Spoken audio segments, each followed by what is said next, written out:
아니 그거 말고 우리 나중에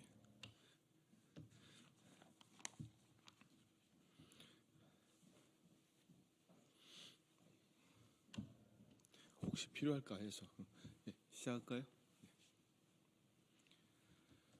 안녕하십니까. 더불어민주당 대변인 한민수입니다. 논평을 발표하겠습니다.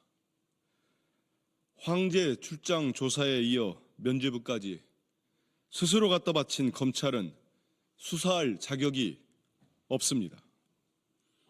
어제 검찰 수사심의위원회 결과는 검찰의 수사 결과를 정당화하기 위한 눈가림 절차였습니다. 윤석열 정권이 대한민국의 사법 시스템을 망가뜨리고 사유화시켰는지 여실히 보여줬습니다. 공직자의 배우자가 금품을 받으면 처벌받아야 한다는 국민 상식은 권력에 빌붙은 사법 시스템에 의해 철저히 배신당했습니다. 윤석열 대통령과 검찰이 만들어온 검찰 독재 국가는 김건희 공화국으로 완성되었습니다. 청탁 신고 당사자가 처벌을 무릅쓰고 대검찰청 앞에서 심의위에 참석시켜달라고 항의했습니다. 하지만 검찰은 이를 거부하고 김건희 여사의 변호인만으로 속전속결로 면죄부를 헌납했습니다. 어떻게 대한민국의 법을, 민주주의 시스템을 대통령 부인 한 사람을 위해 이렇게까지 망가뜨릴 수 있습니까? 드라마도 이렇게 막장으로 치닫으면 시청자가 외면합니다. 하물며 국민께서 검찰이 자행한 이 막장 면죄부 시효를 용납할 거라고 생각합니까? 황제 출장 조사에 이어 면죄부 처분을 갖다 바친 검찰은 수사할 자격이 없습니다. 어제 검찰의 수사심의 결과로 우리 국민이 김건희 여사에 대한 특검밖에 답이 없다고 판단하실 것입니다. 검찰이 김건희 여사에게 상납한 면죄부가 영원할 거라고 착각하지 마십시오. 더불어민주당이 더욱 속도를 내겠습니다.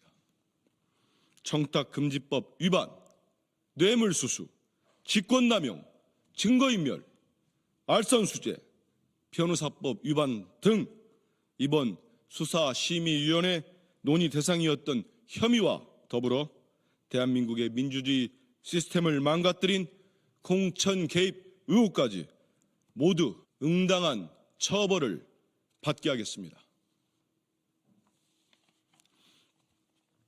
국민의힘 인유한 최고위원이 수술 청탁을 하도록 만든 장본인은 윤석열 대통령입니다. 매일같이 병원 현장에서 들려오는 소식에 온 국민이 발을 동동 구르고 있습니다. 제때 수술이나 시술을 받지 못하고 대기하는 중증 환자, 버스에 치여 생명이 위급한데 120여 킬로미터 떨어진 병원을 찾고 또 찾아가야만 했던 어르신, 대학병원 100m 앞에 심정지로 쓰러졌지만 병원에 갈 수 없었던 학생까지 다 셀 수가 없을 지경입니다. 윤석열 대통령은 다른 나라에 살고 있습니까? 뉴스를 보긴 합니까? 국민의 절규가 들리지 않습니까?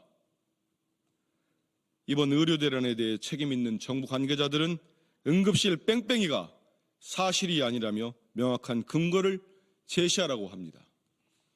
복지부 차관은 고열, 복통, 출혈에도 전화할 수 있으면 응급실에 가지 말라고 합니다. 이게 제정신으로 할 소리입니까? 치료를 제때 받지 못해 목숨을 잃는 국민이 수십인데, 수백인데 도대체 어떤 근거가 더 필요한 것입니까? 근거 의문하지 말고 현장에 가서 눈으로 확인하십시오. 국민의힘 최고위원이자 당 의료개혁 특별위원장인 인유한 의원이 본회의장에 앉아 수술과 관련한 청탁 문자를 주고받는 지경에 이르렀습니다. 정부는 이 모든 혼란과 위기를 자초해놓고 윤석열 대통령의 고집의 억지 주장만 계속할 셈입니까? 근거 내놓으라고 한가한 소리나 할 때가 아닙니다. 제대로 된 대응책을 내놓아야 할 때입니다. 윤석열 정부의 고집과 독선을 참을 수 있는 임계점이 이미 지났습니다. 윤석열 대통령은 의료 대란에 대한 책임을 인정하고 국민께 사죄하십시오. 또한 이번 사태에 책임이 있는 복지부 장관과 차관을 파면하십시오. 윤석열 정부가 아무리 포장한들 퍼주기 외교가 성과로 둔갑할 수는 없습니다. 퇴임을 앞두고 방한한 기시다 후미오 일본 총리는 끝끝내 과거사 문제와 관련해 진정성 있는 사과 한마디 하지 않았습니다. 결국 대한민국이 물컵의 반을 채우면 일본이 나머지 반을 채울 것이라던 윤석열 정권의 희망사안은 헛된 희망으로 끝났습니다. 우아한 정상의 악수 뒤에서 이루어지는 치열한 외교전을 모르는 아마추어 대통령의 공상적 외교는 호구 외교, 굴종 외교로 규결하고 말았습니다. 윤석열 정부는 6일 기시다 총리와의 마지막 회담을 통해 3가지 협력 성과가 있었다며 대대적으로 홍보했지만 허울뿐인 성과로 외교 실패를 가릴 수는 결코 없습니다. 첫째, 재외국민 보호협력 각서 체결로 제3국에서 전쟁과 분쟁, 전염병 발생 시 양국이 자국민 철수에 협력하는 것을 제도화하기로 했습니다. 문재인 정부를 비롯해 과거 정부들이 인도적 차원의 협력을 지속해오던 것을 눈에 보이는 문서로 포장한 것일 뿐입니다. 둘째, 윤석열 정부는 사전 입국 심사 제도를 도입한다며 출입국 간소화 성과를 운운했지만 이는 일본의 공항 포화 상태 해결을 위한 또 하나의 선물입니다.